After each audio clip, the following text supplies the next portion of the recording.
Hello, Chemistry 11. And today what we're going to do is we're going to focus on the second part of our lesson on empirical and molecular formulas. And hopefully last day you had a chance to do some of the practice questions and were able to sort of get used to the 4 steps that we needed to use to find the empirical formula. So today is a little bit of an extension.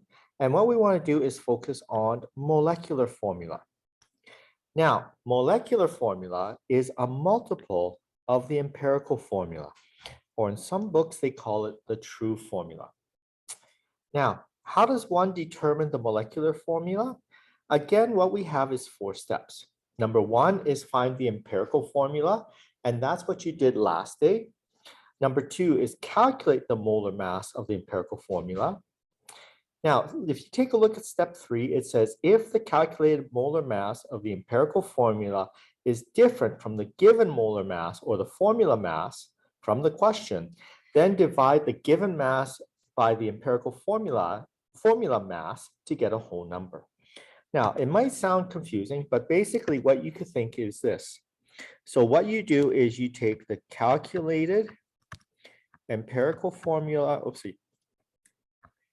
you take the given molar mass, I use M&M, and you divide it by the calculated empirical formula mass. And what that should give you is it should give you a whole number. Okay, now what do you do with this whole number? Is you multiply the subscripts in the empirical formula by the whole number that you got from number 3 to get the molecular formula. Now, what do I mean by this? So let's take a look at an example here. It says the compound methylbenzoate used in the manufacture of perfume consists of 70.58 grams of carbon, 5.93 grams of hydrogen, and 23.49 grams of oxygen. If the molecular mass of methylbenzoate is 136, what is the molecular formula? So basically, you can break this down into 2 questions. So if we take a look here to here, basically that is calculate the empirical formula. So if you take a look at the previous questions that you've done before, from last day's lesson, you should notice that it's very similar. Now, what is this? It says here, this 136, that is the molecular mass of the actual formula. Okay, and so in this particular case, what we do is we use later. Use in step 3. So how do we approach this?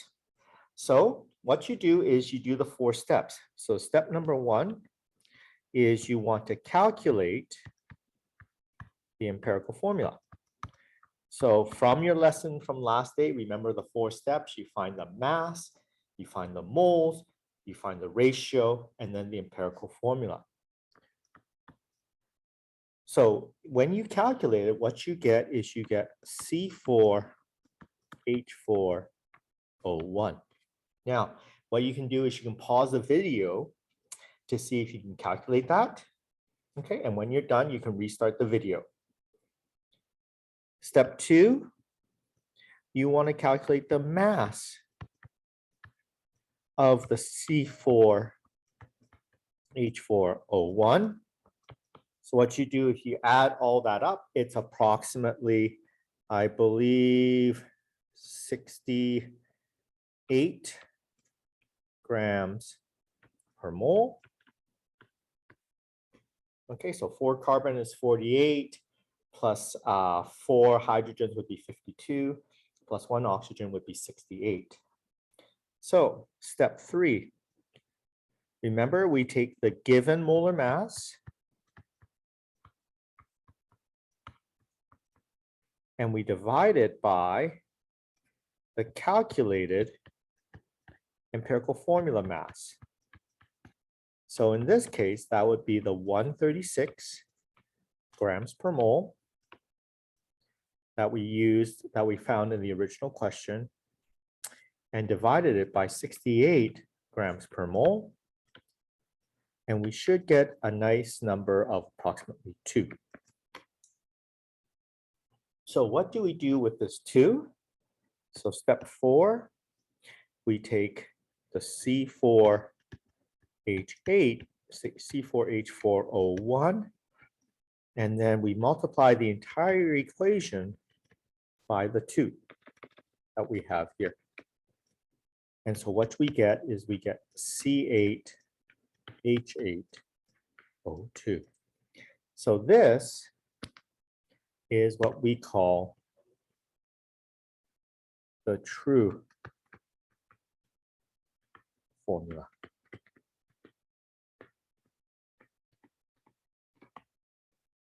Okay. So again, it's basically 4 steps. All right. Now, another thing that I wanted to talk about in here, in our notes, is, like I stated before from last day's lesson about sig figs, it says when calculating molecular and empirical formula, you must use the same number of significant digits that's given in the data. If you don't, it will always lead to the wrong empirical formula. So going back to our notes from last day, just to reinforce the idea of when you're doing your calculations, what you want to do is always carry about 3 to 4 significant digits as you do your calculations, regardless if you are doing empirical formula or if you're doing the molecular formula. Okay. Now, the last thing I want to talk about is percentage composition. It's the mass of an element in a compound compared to the total mass of the compound. Now, when you are asked to get empirical or molecular formula from percent composition, you can assume you have 100 grams of the compound. Now, an example would be something like this. If we're going to look at part A, it would be something like this. What is the percent of copper in copper 2 sulfate?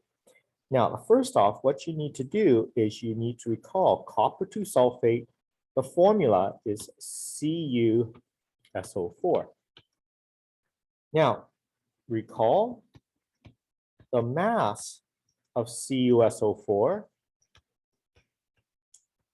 would be, in this case, 63.5 grams, because that is the mass of copper, plus 32.1 grams, because that's the mass of sulfur, and then plus 4 times 16.0 grams, because that's oxygen. So if you add all that up, 63.5 and 32.1 and 4 times 16, you get an answer of 159.6 grams. Now, the percent of copper would be 63.5 grams divided by 159.6 grams, and that would be, so that would be approximately 39.8%. Now, the numbers might be a little bit off because I simplified some of the molar masses, like oxygen and sulfur and copper, but this is basically the whole idea of this percent composition. Now, the second part, it says, when you are asked to get empirical formula or molecular formula from percent composition, you can assume you have 100 grams of the compound. Now, what do I mean by this? If you take a look at your worksheet, let's take a look at question number, let's say 17, 18, 19. Notice it says, let's take a look at question number 18. A compound has the following percentage composition: 40% carbon, 6.6% hydrogen, and oxygen is 53.3%. Now, when you start your empirical formula, you might say, well, Mr. Chan, how are we supposed to find the mass? Okay, like what you had here in your previous example. So in this particular case, what you would do is, if I took the worksheet here, you just take the percentage, assume it's 100 grams, because then what you could do is, instead of having 40%, you can just say, oh, it's 40 grams. Hydrogen, instead of 6.67%, is 6.67 grams. Now you have the mass in grams, then you can do the calculations. Okay.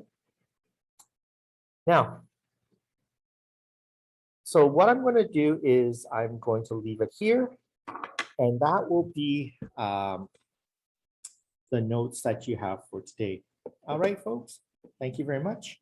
Have a good day. Bye-bye.